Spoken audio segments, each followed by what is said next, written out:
In this video, we're going to take a look at how we manage our mail accounts on the iPad with iPadOS 26. Basically, what we're able to do is add different accounts such as a Yahoo account, a Gmail account, or even our Apple account to our Mail app. Now, if you find this video helpful, stick around to the end. I'll tell you a little bit more about myself and how you can help support my efforts in creating these videos. All right, let's take a look at how we manage our mail accounts on the iPad. Let's go over to my iPad. First, let's take a look at what I mean. I'm going to open up my Mail app. And when we do, what you're going to see here in the upper left-hand corner is I actually have two different accounts. I have iCloud, and then I have Gmail. Those are two different mail accounts. I could go and add another Gmail account. I could go and add a Yahoo account. I can go and add an AOL account in here. So these are all of my different accounts.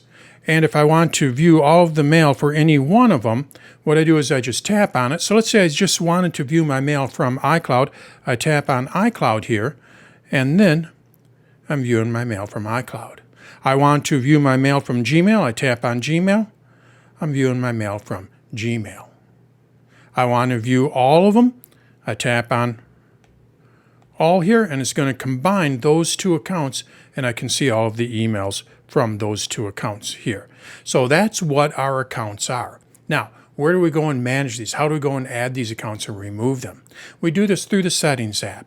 So what I'm going to do is go to the Settings app, I swipe up, and we go over here to Settings. From here, what we need to do is we need to go to the bottom, and you're going to see Apps. We need to manage our mail account settings. This is where we set up our accounts, our mail accounts. So I tap on Apps, and then we go to Mail. So I'm just going to swipe up until we get to M's, and then you're going to see Mail. I tap on that, and I can view all of my settings for mail. The one that we're going to look at here is Mail Accounts. You're going to see that I have two accounts here. To add another account or to remove one of these accounts, I tap on it, and then from here I can go and manage those. First, let's see how we add an account. Maybe I want to add another Gmail account, or I'd like to add an AOL account. What we do is we tap on Add Account. I tap on it, and then from here I can type in the the email address, or what I can do is I can tap on this here, and it'll give me the options from a list. So let's say I wanted to add another Gmail account. I tap on that link there, and then what I do is I tap on Google and I follow the instructions. If this was an AOL account, I would tap on AOL and follow the instructions. So that's how we go in to add an account. Now, once we add an account, what it'll do is it'll show up in this list here. So you're going to see I have my two accounts there. Now, let's say I wanted to delete an account or maybe make it inactive. To do that, what we do is we tap on it. So I'm going to go to Gmail. Maybe I'm not using that account. I want to make it inactive. So what I do is I tap on it, and you're going to see Mail here. When we have a Google account or a Gmail account, it can also sync contacts, calendars, and notes. Now, we're just focusing on Mail here. With AOL, you might be able to manage contacts, calendars, and notes with that as well. Again, what we're going to focus on in this video here is Mail. So if I wanted to just turn that off, I want to keep all of my contacts, my calendars, my notes. I want to keep all those that are associated with this account, this Gmail account. But what I'd like to do is I'd like to turn Mail off. What you do is you just go over here to the right and you go and turn that off. When I turn that off, it doesn't delete the account itself. You're going to see I still have Gmail here. But what it will do is it'll make the mail part of it inactive.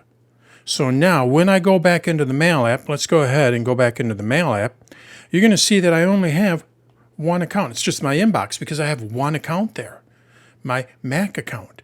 The Gmail account is no longer active, so it's not going to show up in this list. If you want to make it active again, you can just swipe up, go back to Settings, and then we turn it back on. And now when we go back over to Mail, what you're going to see here is my Gmail account. So we don't have to necessarily delete it. We can turn it off, and then it will no longer show in the Mail app. And the reason why we may want to do that is we may be using some of the other services that Google offers, such as contacts, calendars, or notes. Now, if you want to delete it, you can do that as well. You tap on delete here. What this will do is this will delete the account from the iPad. It doesn't actually delete the account at Gmail. You're still going to have your Gmail account. But what it will do is it'll delete it from the iPad. And you will no longer have any of these services. So if you're just not using that account anymore, you can go ahead and delete the account. And then it'll remove it from the iPad. So that's how we manage our accounts, our mail accounts on the iPad. Basically, what we're able to do is add different accounts, such as an AOL account or a Gmail account or multiple Gmail accounts or multiple AOL accounts to our Mail app. To manage those, what we do is we go over to the Settings app, and then we go over to Apps, and then we go over to Mail. This is where you can find all of the account settings. We can turn off the Mail portion of that account, or we can go and delete that account. So that's how we manage our Mail accounts on the iPad. Now, if you found this video helpful, what you may want to do is like the video. You can subscribe to my channel. You can share it with your friends and family. In addition to that, I also have a couple more options that help in supporting me creating these videos. I have danstutorials.com and dansonlinecourses.com. With danstutorials.com, it's a membership-based site, and not only do I have more videos there, but I also have an AI assistant modeled after an Apple Genius. This is a subscription website. You become a member of my site, and what I do for you when you become a member is I will take out all of the ads from the videos, and you have access to that AI assistant. Now, if you don't like subscriptions, I also have another option, dansonlinecourses.com. This is where I have various courses. Well, actually, as of this recording, I have one course for the iPhone, but this video that I'm recording right now, what you're seeing right now, is going to be included in a new course for the iPad, and then eventually I also want to add one for the Mac. When you purchase a course, it's a one-time purchase, and then you get all the videos for that course. With either one of these options, being a member or purchasing a course, just know that you are helping support a small business. It is just me in a corner office of my house. I'm not part of some large organization. So when you become a member or you purchase a course, you are helping support my efforts in creating these videos. Check out danstutorials.com or dansonlinecourses.com for more information, and thanks for watching.